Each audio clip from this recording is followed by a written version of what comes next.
हाँ तो मित्रों, मैं फिर से आपके सामने हाजिर हूँ सिद्ध साहित्य पर महत्वपूर्ण प्रश्न उत्तर लेकर।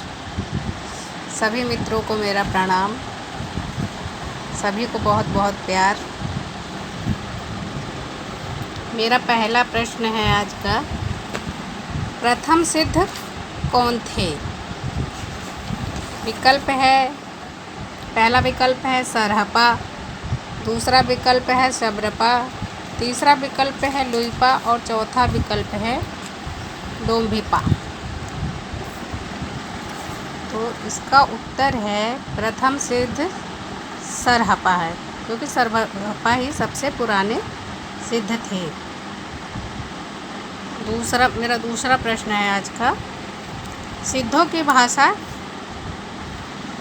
क्या थी?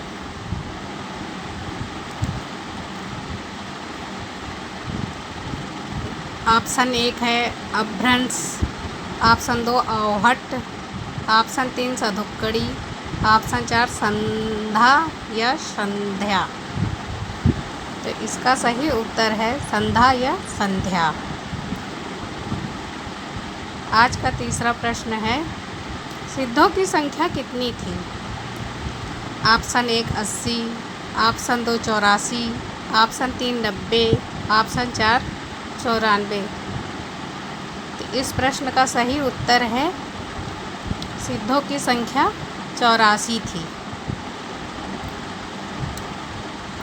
प्रश्न नंबर 4, सर्वप्रथम सिद्धों के बारे में किस ग्रंथ में जानकारी प्राप्त होती है?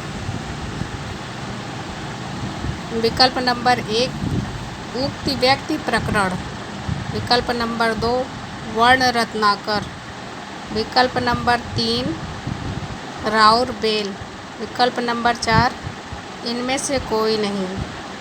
तो इसका उत्तर है विकल्प नंबर 2 वर्ण रत्नाकर। तो मित्रों, वर्ण रत्नाकर के जो लेखक हैं वो ज्योतिश्वर ठाकुर हैं। इसकी रचना उन्होंने 14वीं शताब्दी में की है, जिसमें इन्होंने 84 सिद्धों के नाम का वर्णन किया है। पांचवा प्रश्न है, सिद्धों में सबसे ऊंचा स्थान किस सिद्ध को प्राप्त है? विकल्प 1 सरहपा, विकल्प 2 शबरपा, विकल्प 3 कर्णहपा, विकल्प 4 लुइपा। तो मित्रों, मैं बता दूं आपको कि साधना की दृष्टि से सिद्धों में सबसे ऊंचा स्थान लुइपा को है। इनकी साधना को देखकर एक वहाँ के राजा और उनके मंत्री उनके शिष्य हो गए थे।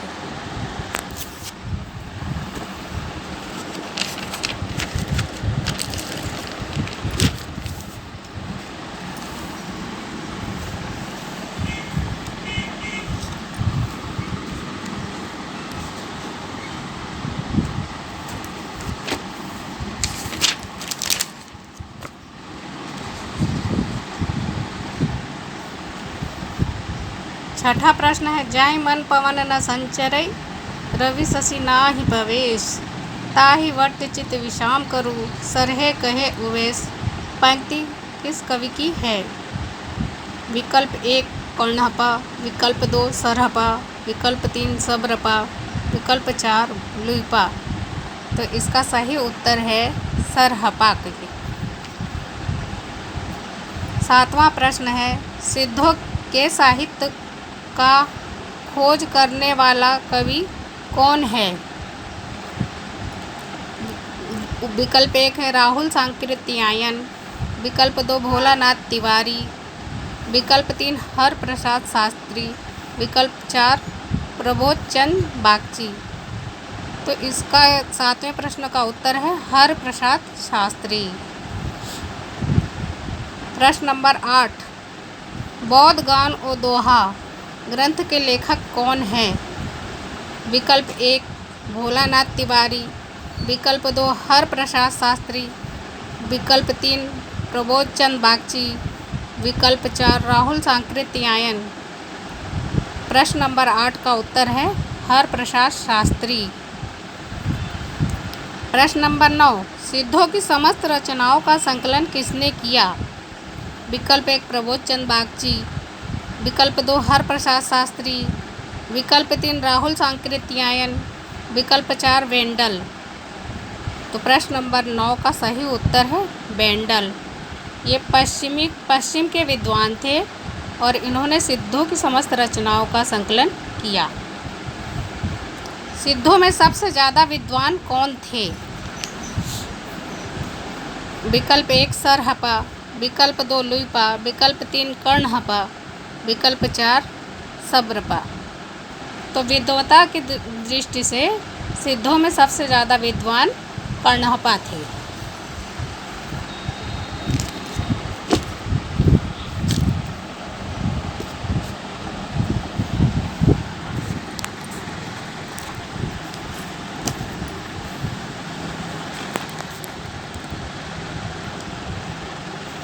प्रश्न नंबर 11 सिद्धों में योगिनियों की संख्या कितनी थी? विकल्प 1 5, विकल्प 2 4, विकल्प 3 3, विकल्प 4 2।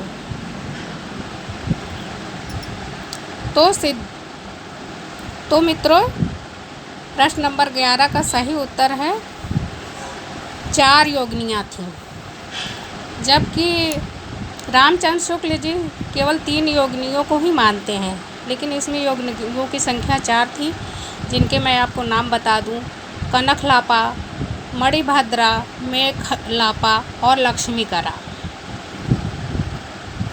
प्रश्न नंबर 12 सहजयान तथा महासुखवाद के प्रवर्तक कौन थे? विकल्प 1 डोम्बिपा, विकल्प 2 जालंधरपा, विकल्प 3 सब्रपा, विकल्प 4 सरहपा। तो प्रश्न नंबर 12 का सही उत्तर है सरहपा। इन्होंने ही सहजयान मार्ग चलाया और महासुखवाद भी चलाया। प्रश्न नंबर 13 सब्रपा के गुरु का नाम बताइए। विकल्प 1 सरहपा, विकल्प 2 डोम्बिपा, विकल्प 3 कर्णहपा, विकल्प 4 लुइपा। तो सब्रपा के गुरु का नाम सरहपा है, जबकि सब्रपा उम्र में बड़े थे और सरहपा उनसे उम्र में छोटे थे, फिर भी वो उनके गुरु थे, क्योंकि सरहपा पहले सिद्ध थे और सब्रपा उनके शिष्य।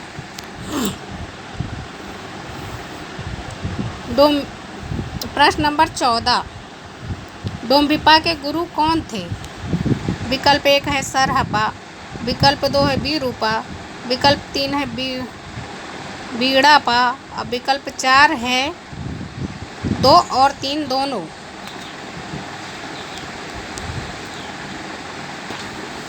तो डोम्बिपा के 2 गुरु थे, जिनका नाम विरूपा और बीड़ापा था। इससे इसका उत्तर हो जाएगा प्रश्न नंबर 14 का विकल्प घ 2 और 3 दोनों। तो मित्रों हम आते हैं प्रश्न नंबर 15 पर। डोम्बिपा की रचना कौन सी है? विकल्प 1 है डोम्बी गीतिका, विकल्प 2 है अक्षर द्विकोपदेश, विकल्प 3 है चर्यापद, नहीं विकल्प 3 है योगचर्या और विकल्प 4 है उक्त सभी। तो मित्रों इसका प्रश्न नंबर 15 का सही उत्तर होगा उक्त सभी, क्योंकि ये सभी डोम्बिपा की ही रचनाएं हैं। तो मित्रों आइए हम लोग प्रश्न नंबर 16 पर चलते हैं। कर्णहपा की रचनाओं की संख्या कितनी थी? विकल्प 1 है 32, विकल्प 2 है 21, विकल्प 3 है 12 और विकल्प 4 है 74। तो प्रश्न नंबर 16 का सही उत्तर है मित्रों विकल्प 4 74। कर्णप्पा के ग्रंथों की संख्या 74 थी और उन्होंने ही सबसे ज़्यादा ग्रंथ लिखे थे।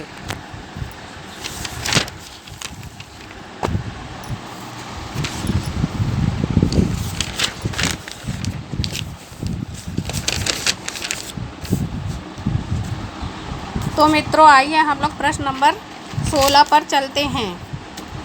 कर्णप्पा या कृष्णप्पा के गुरु कौन थे? विकल्प 1 है लुइपा, विकल्प 2 है डोम्बिपा, विकल्प 3 है सबरपा और विकल्प 4 है जालंधरपा।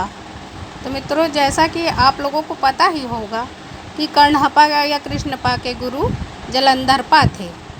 इनका नाम कर्णप्पा का एक नाम कृष्णप्पा भी था और कृष्णप्पा इनका नाम इसलिए पड़ा क्योंकि ये सांवले से भी ज़्यादा अधिक काले रंग के थे।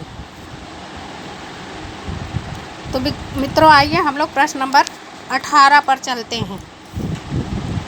सिद्धों की भाषा को आलो अंधारी, आलो अंधारी का मतलब है अंधेरे में उजाला, किसने कहा?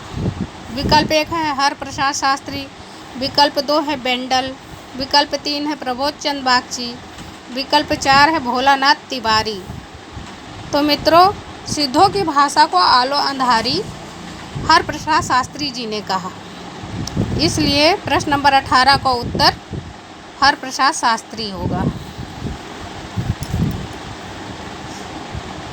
प्रश्न नंबर 19, आक्रोश की भाषा में पहला प्रयोग सरहपा में ही दिखाई देता है, कथन किसका है? विकल्प 1 है डॉक्टर राम कुमार वर्मा, विकल्प 2 है डॉक्टर बच्चन सिंह, विकल्प 3 है डॉक्टर नगेंद्र और विकल्प 4 है डॉक्टर गणपति चंद्र गुप्त। तो मित्रों प्रश्न नंबर 19 का सही उत्तर विकल्प 2 होगा, डॉक्टर बच्चन सिंह। डॉक्टर बच्चन सिंह ने ही कहा कि आक्रोश के भाषा का पहला प्रयोग सरहपा में ही दिखाई देता है। तो आइए मित्रों हम लोग प्रश्न संख्या 20 पर चलते हैं। सरहपा की प्रसिद्ध रचना का नाम क्या है? विकल्प 1 है दोहा कोश, विकल्प 2 है चर्यापद, विकल्प 3 है बुद्धोदय, विकल्प 4 है योगचर्या।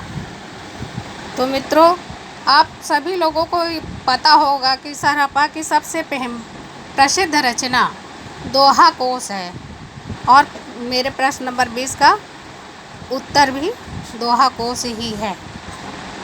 सभी मित्रों को धन्यवाद।